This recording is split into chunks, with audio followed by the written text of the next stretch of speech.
Buenas noches a todos. Les traigo una primicia. ¡Ay, qué primicia les traigo! Bueno, pero ¿y usted qué tiene que ver con el mundo del disco? Pues muchísimo, soy productor y promotor. Ah, ¿de algún cantante conocido? Bueno, tanto como conocido, pero cuando yo lo lance va a estar lanzadísimo. Ay, déjeme que le diga el título de su LP, por favor. ¿Es de original? Sí, a ver, ¿cómo se va a llamar el disco? ¡Monchísimo!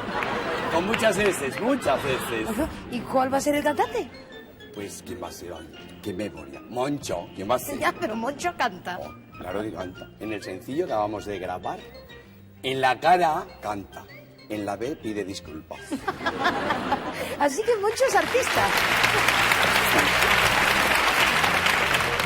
Es artista, lo que pasa es que mucha gente no lo sabe. Él empezó en el cine, pero le fue de mal, pobrecito. ¿En el cine? Sí. Hizo una película de vaqueros. Salía de indio, monísimo. Un indio, pero monísimo, ¿eh? Con unas plumas verdes, amarillas, rojas, de todos los colores. Pero un día fui al rodaje a verlo y resulta de que me lo encuentro en la carretera tirado, con la oreja pegada en el suelo. Digo, oye, Moncho, ¿qué haces?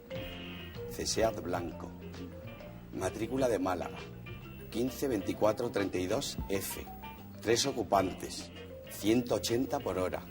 Digo, hoy te vas a quedar conmigo, te crees que eres indio de verdad. Si eso lo hacían los indios de antes para saber los caballos que venían más o menos. Pero tú cómo vas a saber el coche, el color y lo vas a saber todo. Dice, ¿cómo no lo voy a saber si es el coche que me ha atropellado? Bueno,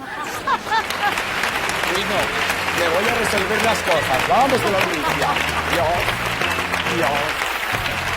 Adiós.